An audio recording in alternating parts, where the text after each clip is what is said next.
Good morning student. आज हम BSc second year की सेकंड पेपर की फर्स्ट यूनिट का अंतिम टॉपिक पढ़ने जा रहे हैं, एनाटॉमी ऑफ रूट।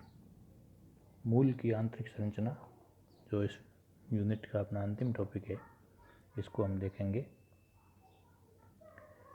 दो प्रकार के जो पौधे अपना एंजियोस्पर्म में देखते हैं, एक बीजपत्री और द्विबीजपत्री। इन दोनों की जड़ों की आंतरिक संरचना में काफ़ी अंतर होता है, इसलिए हम इनको अलग अलग पढ़ेंगे। पहले हम देखते हैं एक बीजपत्री मूल की आंतरिक संरचना के बारे में। एक बीजपत्री मूल की आंतरिक संरचना में जो आपको दिखाई देगी संरचना वो इस प्रकार होगी। जो आउटलाइन है इसकी, इसको आप देख सकते हैं। ये जो सबसे बाहर की संरचना है, इसको हम बाहर की परत को एपिब्लेमा कहते हैं। ये एक कोशिकीय कोशिकाओं का मोटा स्तर होता है जो रूट एयर से नहीं मूल रोम से भरा हुआ होता है। इसमें एक कोशिकीय कोशिकाएं अपनी ग्रोथ में वृद्धि करके एक कोशिकीय रूट एयर बनाती है। ये रूट एयर मृदा से खनिज लवण और जल के अवशोषण में सहायता करते हैं।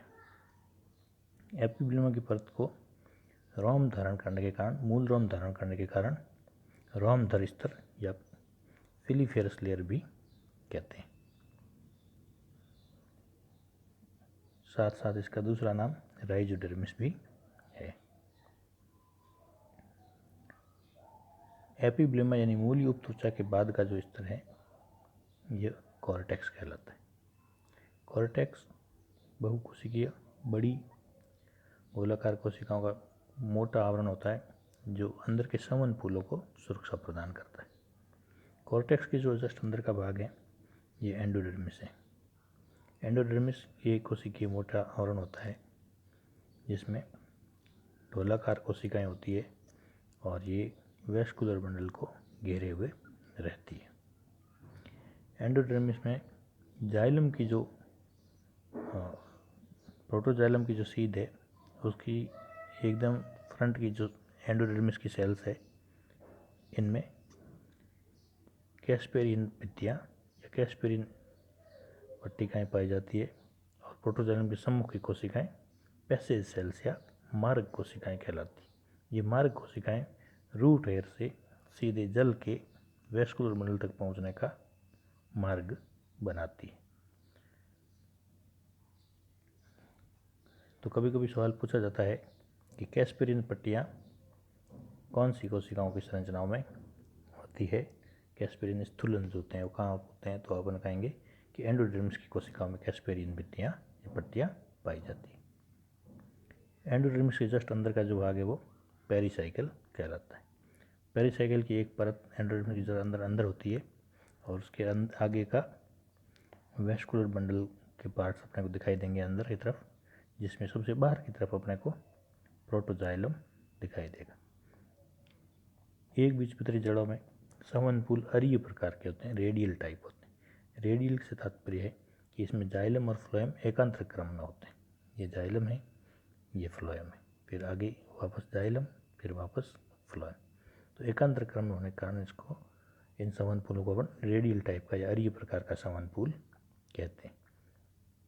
इसके साथ साथ ये एक्जार्क कंडीशन में इनमें पाई जाती है। एक्जार्क का मतलब है कि प्रोटोजाइलम की स्थिति संवहन फूल में बाहर की तरफ होती है, आउटर साइड होती है, और मेटाजाइलम की स्थिति आप देख सकते हैं इसमें अंदर की तरफ होती है। बाहर प्रोटोजाइलम, अंदर की तरफ मेटाजाइलम होता है। ऐसी स्थिति को एक्जार्क कंडीशन कहा जाता है। तो संवहन फूल जो है ये एक बीजपत्री जड़ों में एक्जार्क टाइप के पाए जाते हैं। मध्य की जो बड़ी बड़ी कोशिकाओं का चित्र है, ये अपन पित्त कहलाता है। तो इस प्रकार जड़ की जो आंतरिक संरचना है एक बीजपत्री की, यह अरीय एक्जार्क टाइप के संवहन फूल युक्त एवं मूल रोम सहित एपिब्लेमा वाली परत होती है। इसके बाद अपना अगला टॉपिक है,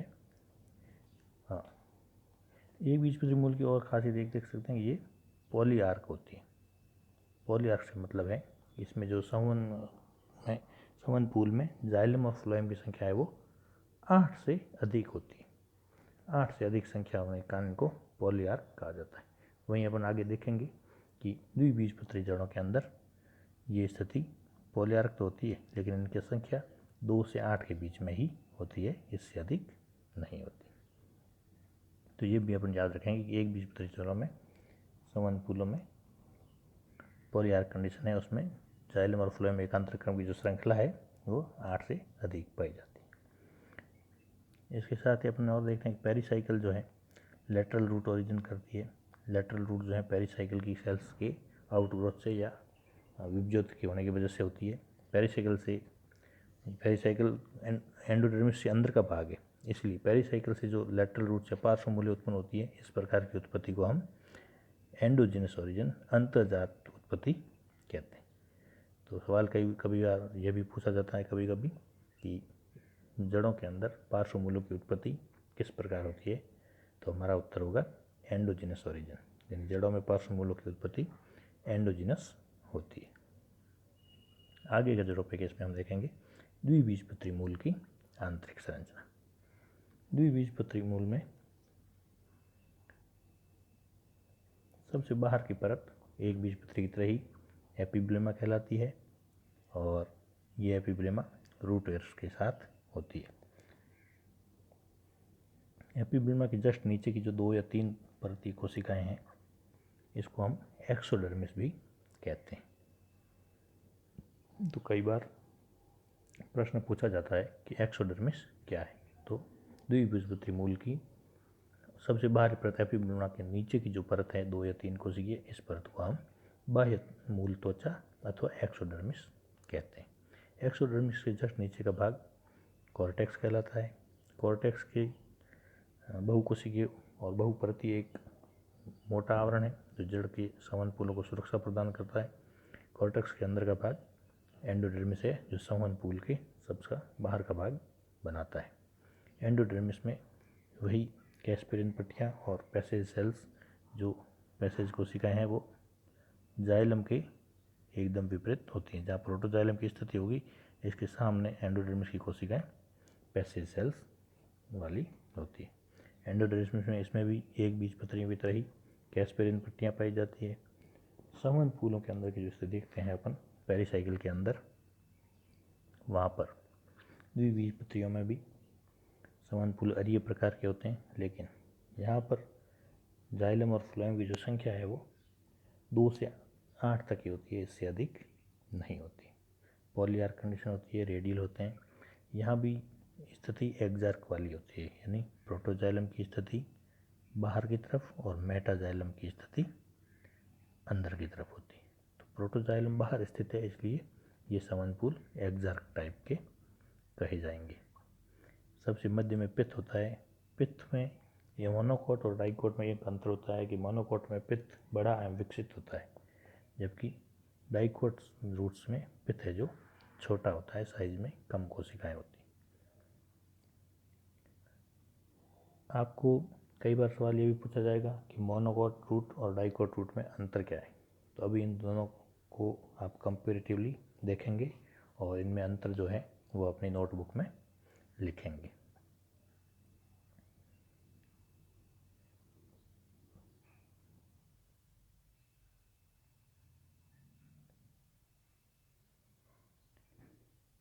अब चूँकि मोनोकोट रूट्स में या स्टेम दोनों में द्वितीयक वृद्धि नहीं होती है, जबकि डाइकोट रूट और स्टेम दोनों में द्वितीयक वृद्धि यानी सेकेंडरी ग्रोथ पाई जाती है। द्वितीयक वृद्धि के द्वारा जड़ें अपनी मोटाई में वृद्धि करती है।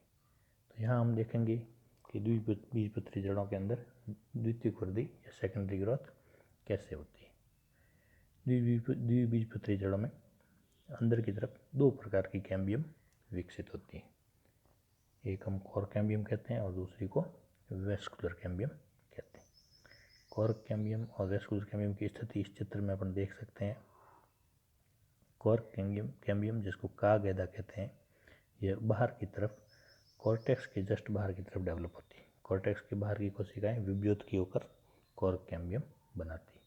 वहीं वेस्कुलर कैम्बियम अंदर की तरफ, कॉर्टेक्स के अंदर की तरफ डेवलप होती है। इसको अपन कैम्बियम अथवा वेस्कुलर कैम्बियम भी कहते हैं। कॉर्टेक्स के बाहर की तरफ जो कैम्बियम विकसित होती है, का गैदा, ये बाहर की तरफ कॉर्क बनाती है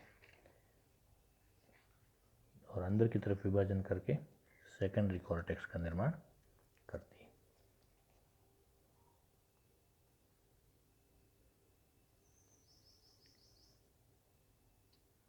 कॉर्क कैम्बियम की कोशिकाएं आउटर साइड में विभाजन करके कॉर्क बनाएगी और इनर साइड में विभाजन करके सेकेंडरी कॉर्टेक्स बनाएगी। कॉर्क कैम्बियम और सेकेंडरी कॉर्टेक्स, इन तीनों को मिलाकर पेरिडर्म कहा जाता है। तीनों को पेरिडर्म, परित्वक कहते हैं। कभी कभी सवाल पूछते हैं कि पेरिडर्म में क्या क्या शामिल है, तो अपन कहेंगे कि सबसे बाहर में कॉर्क, अंदर की तरफ कॉर्क कैम्बियम और सबसे अंदर की तरफ सेकेंडरी कॉर्टेक्स होता है। इसके अलावा वेस्कुलर कैम्बियम है। वेस्कुलर कैम्बियम डिवीजन करके आउटर की तरफ सेकेंडरी फ्लोएम बनाएगा और इनर साइड में सेकेंडरी जाइलम बनाएगा। सेकेंडरी फ्लोएम की सेल्स और कॉर्क कैम्बियम और सेकेंडरी कॉर्टेक्स, ये चारों ही मिलकर ये पूरी परत मूल की बार्क अथवा छाल कहलाती है। ये समय समय पर उतरती रहती है, बाहर गिरती रहती है, जबकि सेकेंडरी फ्लोएम के अंदर का भाग चिरस्थायी होता है, हमेशा जड़ के साथ ही या तने के साथ ही रहता है। सेकेंडरी जाइलम की एक विशेषता और यहाँ लिखी गई है जो ध्यान देने योग्य है। इसमें यह है कि सेकेंडरी जाइलम की कंडीशन एंडार्क टाइप की होती है। एंडार्क से तात्पर्य है कि यहाँ पर जो प्रोटोजाइलम बनेगा वो अंदर की तरफ होगा और नया जाइलम जो लगातार वेस्कुलर कैम्बियम से बनता जाएगा, जिसको अपन मेटाजाइलम कहेंगे, यह इसकी स्थिति जड़ में बाहर की तरफ रहेगी। इस चित्र में हम इसकी स्थिति साफ साफ देख सकते हैं। यहाँ हम देखेंगे कि कॉर्क गैदा बाहर की तरफ कॉर्क, अंदर की तरफ सेकेंडरी कॉर्टेक्स बनाती है और वेस्कुलर कैम्बियम जिसको गैदा कहेंगे, ये बाहर की तरफ सेकेंडरी फ्लोएम और अंदर की तरफ सेकेंडरी जाइलम बनाती है। ये चारों स्तर मिलकर छाल अथवा बार्क कहलाते हैं। अंदर की तरफ सेकेंडरी जाइलम में अंदर प्रोटोजाइलम, बाहर की तरफ मेटाजाइलम बनते हैं, इसलिए ये स्थिति एंडार्क कहलाती है। सबसे पहले जो प्राइमरी स्तर के जाइलम और फ्लोएम होते हैं वो जड़ के बिल्कुल अंदर एग्जैक्ट कंडीशन रहते हैं। इसके बाद जो सवन पूल डेवलप होते हैं वो एंडार्क टाइप के होते हैं। अगला जो टॉपिक है इस यूनिट का और सबसे अंतिम टॉपिक है वो है पार्श्व मूलों की उत्पत्ति। जड़ों के अंदर जो पार्श्व मूल्य बनती है ये किस प्रकार उत्पन्न होती है, ये अपन देखेंगे। पार्श्व मूलों की उत्पत्ति एंडोजीनस होती है। एंडोजीनस से तात्पर्य अभी मैंने आपको बताया था पेरिसाइकिल यानी अंदर की परत की विभज्योत की होने से जो मूल उत्पन्न होती है वो एंडोजीनस कहलाती है। एंडोजीनस उत्पत्ति फ्रॉम पेरिसाइकिल यानी पेरिसाइकिल से उत्पन्न हो रही है पार्श्व मूल्य, ये एंडोजीनस कहलाएगी।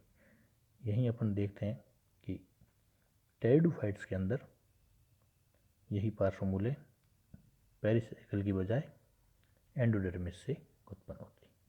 बाकी जो पौधे हैं एंजियोस्पर्म और जिम्नोस्पर्म, इसमें जो पार्श्व मूलों की उत्पत्ति वो पेरिसाइकिल से होती है। तो ये एक्सेप्शन है, कई बार पूछ सकते हैं कि टेरिडोफाइट्स के अंदर पार्श्व मूलों की उत्पत्ति जड़ों के किस भाग से होती है, तो हम लिखेंगे एंडोडर्मिस से होती है। इसके अलावा रूट जो है डाइआर्क रूट्स, तीन प्रकार की अलग अलग प्रकार की जो रूट है जिसमें अपन देखेंगे डाइआर्क रूट होती है। इसमें पार्श्व मूल्य जाइलम और फ्लोएम पूलों के मध्य से उत्पन्न होती है। और ट्राई टेट्रा अथवा पेंटार्क है, इसमें जाइलम पूल के सम्मुख से उत्पन्न होती है और पॉलीआर्क में फ्लोएम पूल के सम्मुख से उत्पन्न होती है। इस चित्र द्वारा इस चीज़ को आप समझ सकते हैं कि पॉलीआर्क रूट्स में लेटरल रूट की उत्पत्ति कहाँ से शुरू होती है।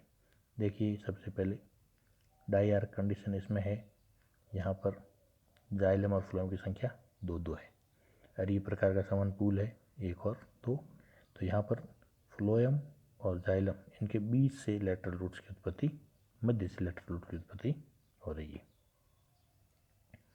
वहीं आप देखिए ट्राई आर्क में लेटरल रूट की उत्पत्ति ट्राई और टेट्रार्क दोनों में, जहाँ पर जाइलम है वहाँ से उसके जाइलम प्रोटोजाइलम के सम्मुख से हो रही है, यहाँ भी प्रोटोजाइलम के सम्मुख से लेटरल रूट की उत्पत्ति हो रही है। वहीं अपन देखेंगे पॉलीआर्क कंडीशन है, वहाँ पर फ्लोएम के सम्मुख, यानी यहाँ पर प्रोटोजाइलम की स्थिति है, उसके सम्मुख में लेटरल रूट्स नहीं उत्पन्न हो रही, यहाँ पर फ्लोएम, ये फ्लोएम है और फ्लोएम के सम्मुख में लेटरल रूट्स जो है डेवलप हो रही है।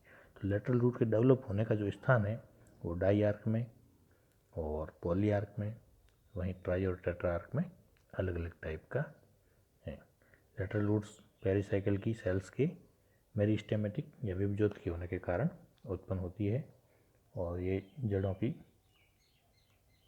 साइड की जो ग्रोथ है और मूल रोम के क्षेत्र को बढ़ाने का कार्य करती है।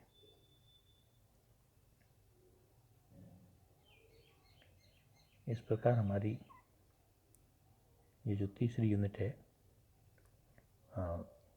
ये जो प्रथम यूनिट है सेकंड पेपर की, ये लगभग पूरी हो चुकी है। आशा है आप इससे लाभान्वित हुए होंगे। अगली क्लास में हम सेकंड पेपर की दूसरी यूनिट प्रारंभ करेंगे। लगातार हमारे संपर्क में रहिए और यूट्यूब पे अपना कोर्स जो है वो कंटिन्यूस करिए। आपको जो होमवर्क दिया जा रहा है, असाइनमेंट दिए जा रहे हैं, इनको आप लगातार करते रहें। हो सकता है अगली बार एग्ज़ाम के वक्त आपके काम आए। धन्यवाद।